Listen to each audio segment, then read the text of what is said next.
자, 이어서 56번 보겠습니다. 판매 촉진 방법 가운데 프리미엄의 장점으로 가장 옳지 않은 것은? 자, 이 프리미엄이라는 게 뭔지 모르면 사실은 풀 수가 없는 문제입니다. 자, 일단 프리미엄이라는 것 자체는 소매업체가 소비자에게 사용하는 전략이라고 볼 수 있겠는데요. 자, 이미지 향상과 호감을 높이기 위해 사용하는 판촉물, 선물, 사은품이라고 볼 수 있겠습니다. 자, 근데 여기서 중요한 거, 프리미엄이 선물이랑 사은품이라는 건 알겠어요. 근데 여기 이미지 향상, 호감 높이기라는 단어가 있죠. 자, 그렇다면 뭐다? 이 프리미엄은 내가 단기적으로 효과를 내겠다는 것이 아니라 장기적으로 보겠다는 거예요. 자, 어떤 기업의 이미지를 높이고 우리 회사의 호감을 가지게 하려면은 우리가 단기적으로 돈을 뿌린다고 되는 게 아니라는 거죠. 그래서 이미지 향상과 호감을 높이기 위해 하는 것들은 장기적으로 계속 꾸준히 하겠다라는 이미지도 가지고 있다라는 거 지금 알아두시면 되겠습니다. 이것도 유통관리사의 흐름이에요. 이런 흐름들을 알아두셔야지 추론해서 문제를 잘 맞출 수가 있습니다. 자, 그렇다면 1번부터 보도록 하겠습니다. 자, 지속적으로 사용해도 제품 자체 이미지에 손상을 가져오지 않는다. 자, 지속적으로 사용한다라는 것은 어쨌든 장기적으로 보겠다라는 거고요. 자, 우리가 이 선물, 사은품을 계속 손님들, 이 소비자에게 주는 거기 때문에 이미지 손상을 가져오기 위해서 하는 것은 전혀 아니라는 거 말씀드렸었죠? 자, 그리고 2번, 많은 비용을 투입하지 않으면서 신규 고객을 확보하는 효과적인 방법이다. 자, 전혀 그렇지 않겠죠. 사실 많은 비용을 투입하지 않으면서 신규 고객 확보한다. 이거는 바이럴 마케팅의 가장 큰 장점이라고 볼 수 있겠죠. 자, 프리미엄이랑 말 그대로 선물 사은품이 소비자에게 직접 나가야 되는 거다 보니까 비용은 많이 투자가 된다라는 거 조금 알아두시면 좋겠습니다. 자, 하지만 장기적으로 봤을 때는 이게 도움이 되니까 하는 거겠죠. 정답 2번이 틀린 내용 되겠네요. 자, 3번도 볼게요. 제품에 별도의 매력을 부과함으로써 부족할 수 있는 상품력을 보완한다. 이것도 프리미엄 장점. 그리고 제품 수준이 평준화되어 차별화가 어려운 상황에서 특히 효과적이다. 자, 이런 경우는 뭐 하나 더 주면 선물 주면은 당연히 선물 주는 거 산다 이거죠.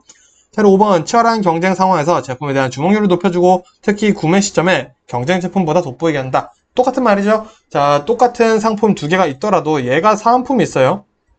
자, 그러면 우리 당연히 A사죠. 그 얘기를 하고 있다라는 겁니다. 자, 57번 보겠습니다. 소매점에서 제공하는 상품 관련 핵심 서비스의 내용으로 가장 옳은 것은? 자, 이것도 이런 거 두리뭉실하게 말하는 거 읽어보면 되겠다라고 말씀드리고요. 자, 한번 문제 볼게요. 자, 1번. 자, 소매점에서 제공하는 상품 관련 서비스인 거죠. 가장 옳은 것입니다. 자, 정확한 대금 청구. 요거는 중요하죠. 근데 이거는 서비스는 아니죠. 자, 소매점 자체에서 필요한 거죠. 이건 서비스라고 볼 수 없습니다. 서비스를 물어보고 있는 거예요. 편리한 환불 방식. 자, 이것도 상품 관련 핵심 서비스는 맞겠죠. 고객을 위한 서비스이긴 한데 핵심 서비스다라고 보기에는 조금 어렵다 보시면 되겠고요. 자, 친절한 고객 응대. 자, 요거 핵심 서비스죠. 자, 굉장한 핵심 서비스입니다. 자, 고민이 돼요. 삼각형. 자, 다양한 상품 구색. 이것도 갖춰두면은 우리 고객들이 좋겠죠? 자, 근데 3번이랑 헷갈리니까 세모 해놓을게요. 자, 신속한 상품 배달. 자, 요것도 마찬가지 중요하겠다라고 볼 수 있겠습니다. 자, 지금 헷갈리는 게 3개나 있어요. 문제 어떻게 풀까요? 자, 문제를 조금 더 읽어볼게요. 자, 소매점에서, 어디에서? 소매점에서 말 그대로 더 쉽게 해볼게요. 가게에서 제공하는 서비스인데 무슨 서비스? 상품 관련 핵심 서비스예요. 자, 그렇다고 하면은 3번 다시 볼게요. 친절한 고객 응대를 한다는 것은 우리가 종업원이 해주는 서비스인가요? 아니면 상품이 해주는 서비스인가요? 자, 상품이 관련된 서비스라고는 볼 수 없겠다라고 볼 수 있겠죠? 그래서 3번 다시 지워볼게요. 자, 다양한 상품 구색 보니까 요거는 상품 관련 핵심 서비스 맞는 것 같아요. 그죠? 자, 5번 볼게요. 신속한 상품 배달이다. 상품 배달, 소매점에서 해주는 것은 상당히 중요하죠. 자, 하지만 소매점에서 제공하는 상품 관련 핵심 서비스라는 것은 지금 당장 이루어지는 것이겠죠. 배달이라는 것은 좀 유통 서비스와 관련이 있다라고 생각이 드시지는 않을까요, 혹시? 자, 그렇게 해서 생각해보니까 정답이 4번이 나오는 것이 제일 맞겠다. 가장 옳은 것이라고 볼 수 있겠다라는 거 보시면 되겠습니다. 특히 우리가 간과하시는 게 있는데요. 문제를 풀 때 옳은 것을 고를 때랑 가장 옳은 것을 고를 때 이렇게 물어본다라는 것은 마음의 준비를 해야 됩니다. 가장 옳은 것을 물어본다? 아, 그러면은 비슷한 내용이 한두 개는 있을 수 있겠다라는 거구나. 왜? 가장이라는 단어를 안 쓰면은 논란이 생길 수 있어요, 문제. 하지만 가장이라는 단어를 쓰면서 그래도 신속한 상품 배달보다는 다양한 상품 구색이 맞지 않나요? 라고 반문을 했을 때 시험 본 수검자들이 할 말이 없다라는 거죠. 그래서 우리가 가장 옳은 것을 물어본다. 그러면 각오를 하고 풀어야 된다. 라는 거 조금 여기서 힌트 같이 얻어가시면 좋겠습니다. 제가 말씀드린 게 정말 꿀팁이니까 잊지 마세요. 자, 이어서 58번 보겠습니다. 생산업체가 경로 구성원들의 성과를 평가하는 기준으로 가장 옳지 않은 것이다. 자, 한번 더 연습해 볼게요. 가장 옳지 않은 것은 하니까 헷갈릴 만한 내용이 나올 수도 있다 라고 보시면 되겠죠. 그 대신 그 헷갈린 것 중에 정답이 있다 라는 것도 긍정적으로 볼 수 있겠죠. 자, 1번부터 보겠습니다. 경로 구성원에 대한 투자 수익률. 자, 요거는 경로 구성원에 대한 성과라고 볼 수 있겠죠. 자, A라는 구성원에게 자, 야, 너에게 100만 원을 내가 줄 테니까 이거를 투자를 해봐 했어요. 그래서 200만 원 만들어 왔어요. 자, 그러면은 구성원 A가 잘한 거 맞죠? 자, 2번. 유통업체 영업에서 차지하는 자사제품 판매 비중의 변화. 자, A 구성원이 영업을 잘했어요. 그래서 우리 자사제품 판매 비중이 올라갔어요. 자, 그러면 이거는 성과가 맞겠죠? 자, 떨어졌어요. A가 잘못한 것도 맞겠죠? 자, 3번. 유통업체 영업에 대한 자사 통제의 허용 정도. 자, 이것도 2번이랑 똑같은 내용이겠죠? 자, 4번. 환경 변화에 대한 경로 구성원의 적응력. 자, 이것도 경로 구성원의 자질이라고 볼 수 있겠죠. 자, A가 잘했으니까 적응을 했다는 건 잘한 거잖아요. 그런 적응한 것도 너가 이 일을 잘했구나, 이런 상황에서도 이렇게 했구나 라고 평가를 충분히 해줄 수가 있다는 거죠. 자, 5번 보겠습니다. 경로 구성원은 재고 투자 이익률이다. 자, 일단은 요 말 자체가 조금 애매합니다. 자, 아까 위에 나왔던 투자 수익률 같은 경우에서는 우리가 성과라고 볼 수 있었죠. 자, 근데 재고 투자 이익률이란 말 그대로 재고에 투자한 것에 대한 이익이 나왔는지 아닌지에 대한 상황이라는 거죠. 자, 그러면은 요거는 경로 구성원이 당연히 잘해서 역할이 있었을 뿐이지 결국에 이 이익이라는 건 누가 만들어냈다? 재고가 만들어냈다라는 거죠. 그래서 요거는 경로 구성원의 성과라는 게 아니라 이 재고를 이렇게 활용되었다라는 단순 보고로 끝날 수 있다라고 보시면 좋을 것 같습니다. 자, 그래서 정답이 5번 되겠고요. 자, 이런 내용들이 시험 공부를 할 때 교재에 실려 있냐? 구체적으로 실려 있지 않은 경우가 많습니다. 그렇기 때문에 우리는 이렇게 조금 추론해가면서 세분화시켜서 내가 요 말이 맞는지 안 맞는지 판단을 해가는 과정이 상당히 중요하겠다라고 조금 더 알아보시면 좋을 것 같습니다. 자, 59번 보겠습니다. 단수 가격 설정 정책에 대한 설명으로 옳은 것은 자, 요거는 답이 너무 간단하게 정해져 있기 때문에 볼게요. 1번입니다. 자, 최대한 인하된 상품 가격이라는 인상을 주어 판매량을 증가시키기 위해 가격을 990원, 1990원처럼 설정하는 것이다. 무슨 말이냐? 단수 가격 설정 정책은 결국 진짜 더 이상 내고는 안 돼요. 진짜 깎을 만큼 깎은 겁니다. 나 진짜 뒤에 있는 이 100원 단위로만 내가 이익이 나니까 더 이상 싸게 달라고는 하지 마세요. 라고 얘기를 하는 게 단수 가격 결정 정책이다 라고 보시면 되겠습니다. 자, 그러면은 우리 추가로 알아두실 거 밑에 세 가지 볼게요. 자, 로스리더 가격법이라고 되어 있습니다. 자, 굉장히 좋은 거를 싸게 팔아요. 싸게. 자, 그러면 우리 고객들이 보고 와, 저기 이거 저기는 좀 싸다 이러고 들어와서 사는 거죠. 그래서 이걸 우리 미끼 상품이라고 합니다. 자, 미끼 상품 보고 들어왔는데 이것만 사기 좀 그렇죠? 딴 것도 한번 둘러보다가 이것도 있네 저것도 있네 하고 이제 우리가 물건을 더 사게 만들어주는 정책이라고 보시면 되겠고요. 자, 포획 가격 결정, 종속 제품 가격 결정이라고도 합니다. 자, 요거는 주제품에 필요한 부속품목을 팔아 제끼는 거죠. 자, 예를 들면 면도와 면도기와 면도날이라고 보시면 되겠습니다. 자, 면도기는 10,000원이면 사는데 면도날이 막 8,000원이에요. 자, 근데 면도날은 계속 있어야지 면도기를 쓸 수 있겠죠? 자, 요거를 우리 포획 가격 결정, 종속 제품 가격 결정이라고 한다 보시면 되겠고요. 자, 단수 가격 결정법 여기서 나왔었던 내용이죠. 자, 요 세 가지 정도는 머릿속에 담아두셔야 됩니다. 자, 60번 보겠습니다. 고객 서비스는 사전적 고객 서비스, 현장에서의 고객 서비스, 사후적 고객 서비스로 구분해 볼 수 있다. 자, 다음 중 사전적 고객 서비스 요소로 가장 옳지 않은 것은 자, 쉽게 얘기해 보면 우리가 물건을 사기 전, 사는 중, 사고 난 후 이렇게 서비스가 나뉘어진다는 거죠. 그럼 우리가 물건 사기 전에는 어떤 서비스를 받을 수 있는가 생각을 해보면은 이 문제 또한 금방 추론해서 풀어볼 수가 있겠죠. 자, 1번 보겠습니다. 자, 자사의 경영 철학에 따라 서비스에 관한 표준을 정하고 조직을 편성하여 교육 및 훈련한다. 자, 요게 맞는 말이겠죠. 자, 물건을 사러 오신 분 혹은 물건을 사러 오려고 하는데 어떤 서비스를 받으면 좋냐? 이 회사는 경영 철학이 굉장히 마인드가 좋고 이런 것들을 더 고객에게 잘 알려주는 것이 내가 이 회사의 제품에 대한 호감도가 올라갈 수 있는 방법이라고 보시면 되겠죠. 그러니까 물건을 사러 오기 전에 이미 고객들은 회사의 서비스를 받고 있다라고 볼 수도 있겠습니다. 그 내용이 바로 사전적 고객 서비스에 해당한다라고 보시면 되겠죠. 자, 그러면 현장에서 고객 서비스는 2번 같은 내용 되겠죠. 자, 공급 요령에 따라 발생할 질문, 재고 품절. 나 이 물건 살려고 그랬는데, 죄송해요. 저희가 재고가 없네요. 이래버리면은 안 사버리는 거죠. 자, 이거는 현장.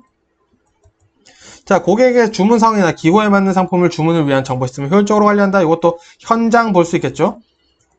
자, 4번. 고객의 상품 주문에서부터 상품 인도에 이르게 적절한 물류 서비스를 공급한다. 자, 상품 주문했으니까 이거는 사후적 고객 서비스라고 볼 수도 있겠죠. 그리고 폭넓은 소비자 선택을 보장하기 위해 가능한 범위 내에서 다양한 상품을 진행하고 판매한다. 현장에서 발생하는 서비스다. 제품 서비스다. 라고 보시면 될 것 같습니다.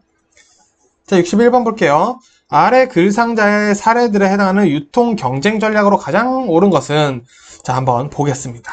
자, A사는 30대 전후의 여성들에게 스포츠웨어를 주로 판매한다. B사는 대형 사이즈의 의류를 주력 상품으로 판매한다. 자, C사는 20대 여성을 대상으로 대중적인 가격의 상품을 판매한다. D사는 가격대와 스타일이 서로 다른 7개의 전문 의류점 사업부를 가지고 있다. 라고 되어 있죠. 자, 요 네 가지의 공통점 한번 찾아볼까요? 공통점 한번 찾아보니까 특징이 있다는 겁니다. 자, A는 나는 30대 전후 여성의 스포츠웨어. 자, B사는 나는 대형 사이즈. C사는 나는 대중적인 가격의 상품. 자, 왜 연령대는 지금 다 다르잖아요? 공통점으로 잡을 수 없죠? 자, D사. 가격대와 스타일이 서로 다르지만 나는 전문 의류점 사업부를 가지고 있어. 라는 겁니다. 즉, 내 점포는 네모다 라고 얘기를 하는 거죠. 자, 우리 점포에는요, 이런 특징이 있어요. 자, 다른 점포에 없는 특징들. 우리는 대형 사이즈를 밀고 나갑니다. 우리는 스포츠웨어를 밀고 나가요. 우리는 전문 의류점 사업부가 있습니다. 라고 얘기를 하는 거죠. 자, 그럼 우리가 보기를 봤을 때 가장 맞는 말인 것 같다 라는 느낌 드시는 게 바로 3번 되겠죠. 자, 점포의 포지션. 내 점포의 위치를 확고히 한다 라는 거. 요 내 점포의 포지션을 강화시킨다. 남들에게 없는 특징을 강화한다 라는 내용 보시면 될 것 같겠죠. 자, 62번 보겠습니다. 과자나 라면 같은 상품들을 정돈하지 않고 뒤죽박죽으로 진열하여 소비자들에게 저렴한 특가품이라는 인상을 주려는 진열 방식 명칭으로 가장 옳은 것은, 자, 요런 거죠. 우리가 마트 같은 데만 막 이렇게 더미를 쌓아놔요. 이렇게 박스에다. 그러다가 990원 딱 써놓죠. 자, 990원 단수 가격이죠. 단수 가격 결정법 딱 해놔요. 그러면 야, 이거 싼 거 같은데? 실제로 싼 것도 아니에요, 사실. 그죠? 자, 근데 싼 거 같아. 자, 요거를 이런 진열 명칭을 뭐라고 하냐? 지금 그거 물어보는 거잖아요. 자, 정답은 3번입니다. 요거는 외워주셔야겠죠? 요거 점블 진열이라고 한다. 점블 진열이라고 하는구나 라고 알아두시면 되겠습니다. 자, 63번. 다음에 여러 가격 결정 방법 중에 원가 중심 가격 결정 방법에 해당하지 않은 것은, 자, 요거는 외워주시는 수밖에 없습니다. 자, 요거는 경제학이 많이 나오는 건데요. 자, 이런 원가 가산법, 손익분기점 이런 공식들 안에 원가를 넣느냐, 이 공식, 이 원가 가산법을 구하는 공식 안에 원가가 들어가 있느냐 아니냐 라는 걸로 이 문제를 풀어 주셔야 되는데, 우리가 경제학을 전공한 게 아니다 보니까 사실은 문제를 그런 식으로 풀 수가 없어요. 자, 하지만 우리가 외워주시면 되겠죠. 자, 그래서 정답 먼저 말씀드리면요, 4번 되겠습니다. 자, 그런데 우리가 생각을 해보니까 지각가치 중심 가격 결정법이라는 게 뭘까요? 자, 지각. 내가 이 물건은 좋은 거야, 이 물건은 안 좋은 거야 라는 거는 사람들이 판단하기 나름인 거죠. 그래서 굉장히 객관적인 정보라기보다는 주관적인 정보를 토대로 가격을 결정할 수밖에 없을 것 같은데 라는 생각이 들어요. 자, 그러면은 이거는 원가 가지고 했다가는 섣불리 문제가 있을 수 있다는 겁니다. 자, A라는 사람이 있고 B라는 사람이 있는데, 자, A는 C 상품이 좋아 라고 생각을 하는데 B 사람은 C 상품을 나빠 라고 얘기를 해요. 자, 근데 C가 원가가 100원이니까 500원에 책정을 했어요. 자, 그러니까 A는 야, 나 이거 좋다고 생각했는데 너무 비싼 거 아니야? 이렇게 생각해버릴 수가 있다는 거죠, 오히려.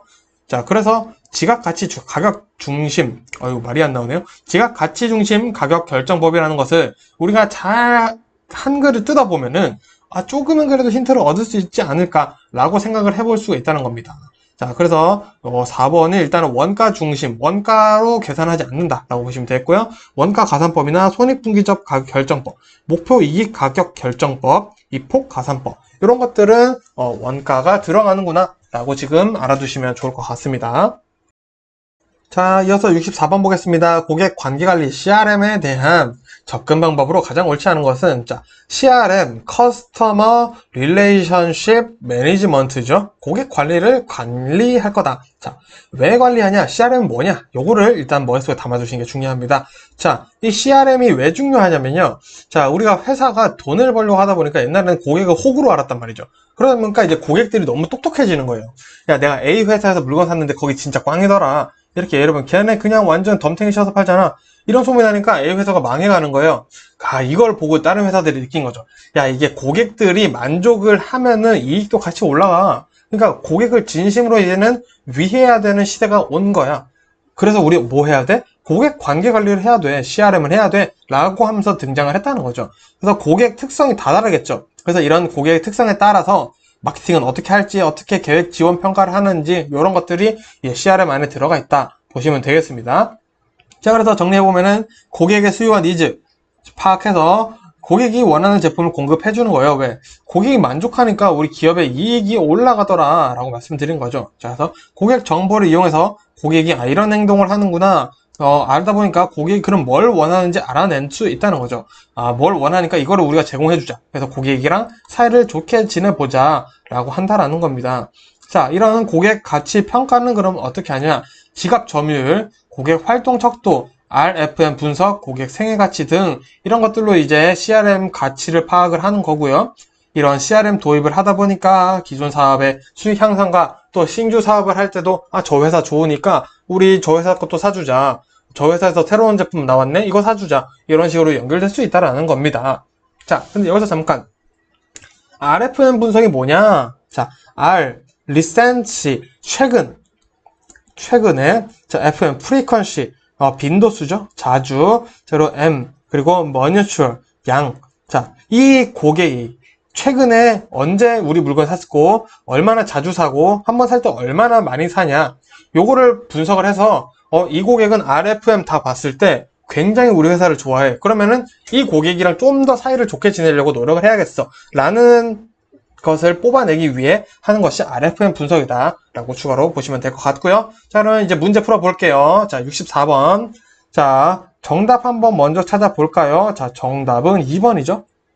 자, 전사적 자원관리 시스템을 통해 고객 정보 파악하고 분석한다. 자, 전사적 자원관리라는 것은 기업의 경영의 입장에서 필요한 거지 고객 관계 관리하는 데 사용되는 것이 전혀 아닙니다. 자, 고객과 관계 어떤 걸로 우리가 파악하고 분석한다? 말씀드렸죠. 여기 지갑 점유율, 고객이 활동을 어떻게 하는지 RFM 분석, 고객 생애 가치. 자, 생애 가치 뭐죠? CLV죠? 이 고객이 얼마나 많이 사는 거, 그거 아까 나왔었죠? 자, 이런 것들로 파악하지 전혀 아니다 라고 보시면 되겠고요. 자, 제가 말씀드렸던 이 CRM 전반적인 내용만 머릿속에 담아두시면 충분히 나오는지 고객 관계 관리 풀 수 있고요. 고객 관계 관리 같은 문제는 정말 거의 매회 한 문제 이상씩 꼭 출제되고 있으니까 꼭 이해를 잘 해두셔야 됩니다. 자, 그러면 3과목 이제 마지막 문제 볼게요. 드디어 끝났네요. 저도 목이 아픕니다. 자, 계속 볼게요. 자, 마케팅 전략 수립을 위한 다양한 조사 활동 중 1차 자료를 수집하기 위한 조사 방식으로 옳지 않은 것은, 자, 요것도 우리 요거까지 볼게요. 자, 자료는 두 가지 종류가 있어요. 1차 자료와 2차 자료가 있는데요. 1차 자료는 직접 수집한 정보예요. 그러니까 말 그대로 그냥 팩트예요, 팩트. 자, 더 이상의 의미는 없습니다. 자, 그럼 2차 자료는 뭐냐? 자, 이 1차 자료를 보고 또 만든 자료가 될 수도 있습니다. 자, 예를 들어서 이런 거죠. 1차 자료는, 자, A 도시에 인구 100명이 살아요. 자, 끝이죠? 100명이 사는 거는 하나님이 와도 바꿀 수 없습니다. 지금 100명이 산다고 하면은. 자, 그럼 2차 자료는 뭐냐? 자, A 도시에 100명이 살아? 그래. 자, 그럼 그 100명이 A라는 지점의 회사, 점포에 몇 명이 나가? 이거 한번 조사해볼까? 그래, 조사해보니까 50명이 가요. 그렇구나. 자, A 점포, A 도시에 있는 사람 중에 100명 중에 A 지점을 간 사람은 50명이다 라는 자료가 나왔죠? 2차 자료입니다. 자, 요게 다른 목적으로 조사했더라도 이미 수집된 정보 등이라고 볼 수 있겠죠. 자, 왜? 자, A 지점에 몇 명 가는지 맨 처음에 공고에서 조사를 해봤어요. 자, 근데 이 내용을 가지고 여기저기 써볼 수가 있겠죠.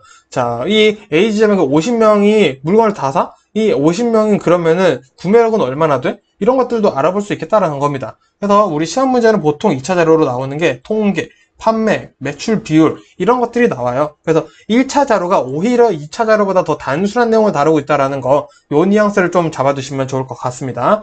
그래서 요 내용 가지고 우리가 정답 한번 찾아볼까요? 정답은 4번 되겠죠? 자, 1차 자료는 말 그대로 간단하게 팩트를 조사를 하는 거예요. 현장 조사했어요. A도시 100명이네. 자, 관찰 조사했어요. 자, 여기 왔다 갔다 하는 사람이 100명인 것 같아요. 설문조사했어요. 자, A도시 몇 명 사세요? 100명 삽니다. 자, 이렇게 나왔어요. 실험조사를 해봤어요. 자, 여기 A도시에 사탕 좋아하는 사람 손 들어보세요. 90명입니다. 자, 이런 식으로 나왔다는 거죠. 자, 그럼 문헌조사는 뭐냐? 이미 나와 있는 자료들이 있잖아요. 자, 옛날에 고대 메소포타미아에서 우리는 쌀을 많이 먹었어요. 이런 얘기를 나왔어요. 자, 그걸 보고, 아, 메소포타미아 사람들은 쌀을 많이 먹었더니 건강하더라. 이런 2차 자료가 나올 수 있다라는 거죠. 자, 그래서 요거 조금 이해를 잘 해보시면 좋을 것 같습니다. 자, 이렇게 해서 3과목 마무리하고요. 전 또 4과목 25문제로 또 인사드리겠습니다. 고생 많으셨습니다. 66번 점포의 구성 및 설계에 대한 설명으로 옳지 않은 것은 보겠습니다. 자, 이 점포의 구성 및 설계에 대한 문제에서 늘 나오는 게 보니까 조닝이란 단어입니다. 자, 조닝이란 뭐냐? 자, 점포의 레이아웃 완성 후에 하는 것으로요. 코너별 상품을 어떻게 놓을 것인지, 진열 면적을 어떻게 배분할 것인지 하는 것이고요. 이 레이아웃의 상품 면적, 배치를 표시하는 것을 우리는 조닝이다 라고 얘기를 한다는 걸 일단 알아두시면 좋을 것 같습니다. 자, 그럼 이제 문제 볼게요. 자, 포스 조닝은 판매가 이루어지는 마지막 접점이므로 최대한 고객의 체류 시간을 늘려야 한다. 자, 여기서 어쨌든 포스 조닝 대충 무슨 말이냐 보니까 지금 손님들이 어디서 계산할지 포스 조닝, 포스의 위치를 어디다 놓을지라고 얘기를 한 거죠. 자, 그럼 손님들이 만일 들어서 이제 계산할 위치를 포스 조닝이라고 볼 수 있겠습니다. 자, 그런데 여기에 손님들이 오래 체류해 있는 것이 좋다? 당연히 아니죠. 계산하실 분들은 빨리 계산하고 집에 가서 쉬시는 게 낫죠. 다른 손님들이 더 소중해지죠. 이렇게 말하면 좀 그렇지만 계산하고 나면은 이제 이렇게 살 사람들이 더 신경 써 주셔야겠죠. 그래서 1번이 너무나도 틀린 말이다 보시면 될 것 같습니다. 자, 47번 마케팅 변수를 흔히 제품 변수, 가격 변수, 유통 변수, 촉진 변수로 나눠 4P라고 한다. 다음 중 나머지와 다른 P에 속하는 변수로서 가장 옳은 것은, 자, 일단 마케팅 변수는 뭐 많이들 유명하게 아시죠? 프로덕트, 프라이스, 프로모션, 플레이스 이렇게 나와 있습니다. 자, 그러면은 여기서 나머지 P, 그러니까 다른 P의 요소를 찾으라는 거죠. 정답 보시면 4번 되겠죠? 자, 4번이 맞습니다. 자, 시장 커버리지, 재고와 보관, 점포 위치, 수송, 뭐, 이런 것들은 이제 우리가, 프로모션에 해당하는 것이라고 보통은 나와 있죠. 자, 플레이스, 프로모션. 자, 그리고 또 우리가, 그런 정도로 보면 될 것 같습니다. 프로모션과 이제 플레이스의 성격들이 있는 친구들이고요. 자, 1차 포장과 2차 포장 같은 경우에는 뭐, 딱히 해당하는 P가 없다라고 보시면 좋을 것 같죠. 자, 68번 보겠습니다. 기업의 성장 전략 대안들 가운데 기존 시장에서 기존 제품으로 점유율을 높여 성장하려고 하는 전략의 명칭으로 가장 옳은 것은, 자, 요거는 요 내용들 봐서는 문제를 풀 수가 없어요. 요 내용 보셔야 되는데요. 자, 다각화 전략은 신제품 개발로 신시장 진입하는 게 다각형. 자, 그래서 요렇게 해볼게요. 신신은 다.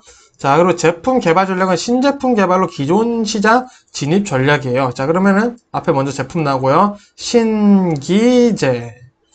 신기재고요. 자, 시장이란 단어 나왔을 때부터는 이제 기존 제품으로 들어가는 겁니다. 시장 개발 전략은 기존 제품으로 신시장 들어가는 거예요. 자, 그러면은 우리가 자, 이렇게 해볼고요. 자, 그리고 시장 침투 전략입니다. 기존 제품으로 기존 시장 진입이에요. 자, 그러면은 여기서 시장 또 썼으니까 침을 써볼게요. 자, 그러면은 기기침.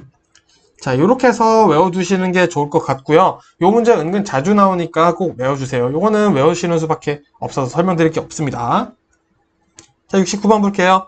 아래 글 상자의 괄호 안에 들어갈 내용을 순서대로 나열한 것은, 자, 보겠습니다. 자, 상품의 다양성은 기억의 수가 어느 정도 되는지를 의미하며 상품의 구색은 니은의 수를 말한다. 자, 이것도 외워주시는 수밖에 없어요. 외우는 거는 답이 없습니다. 설명드릴 것도 없고요. 자, 상품의 다양성은 상품 계열의 어느 정도 되는지, 상품의 구색은 상품 품목의 수를 얘기를 합니다. 정답 1번이에요. 자, 상품의 다양성은 상품 계열, 상품의 구색은 상품 품목이다. 보시면 되겠죠? 자, 70번. 고객 관계 강화 및 유지를 위한 CRM 활동으로 가장 옳지 않은 것은, 자, 우리 CRM에 대한 내용, 우리 3과목 마지막 부분쯤에서 자, 엄청나게 말씀드렸죠. 자, 고객 관계를 사이좋게 지내다 보니까 회사 입장에서, 회사 이익이 올라가더라. 그러다 보니까, 고객에 위한 여러 가지 혜택을 많이 주고, 또 고객이 원하는 걸 빨리빨리 해줘야겠다. 이런 내용이었죠.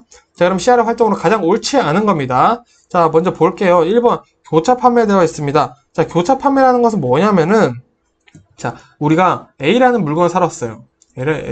A라는 물건을 사러 왔는데, 자, A라는 물건을 사러 오셨어요. 요거 좋습니다. 요거 사시는 것도 좋은데, 요 A 상품에 B 상품 더해주시면은, 기가 좋아, 기가 막혀요. 요렇게 좀 더 추가해서 팔아준다. 라고 보시면 되겠고요. 자, 상향 판매는 뭐냐? A라는 물건 사러 왔어요. 저 A 사러 왔는데요. 고객님, 근데 요즘 A보다 더 좋은 게 나왔어요. B가 훨씬 좋습니다. 5만원만 추가하시잖아요? 그러면 소나타가 그랜저가 된다니까요. 약간 이런 느낌 업셀링, 상향 판매다 라고 보시면 될 것 같습니다. 자, 나머지는 뭐 보시면 좋을 것 같고요. 2차 구매 유도는 뭐 추가 구매를 유도를 하는 것이다 라고 보시면 되겠는데요. 자, 그럼 CRM 활동으로 옳지 않은 것은 뭐겠다? 정답 5번 보시면 되겠습니다. 자, 영업 자원 최적화다. 자, 영업 자원을 최적화하는 것이 고객과 관계를 유지시키는데 크게 도움이 되는 것은 아니다. 라고 CRM 활동에서는 벗어나 있는 것이다. 보시면 좋을 것 같습니다. 자, 요거는 뭐 CRM 내용도 너무 잘 알고 있어야겠고요. 또 파는 방법들에 대한 내용도 조금 이해가 필요한 문제였네요.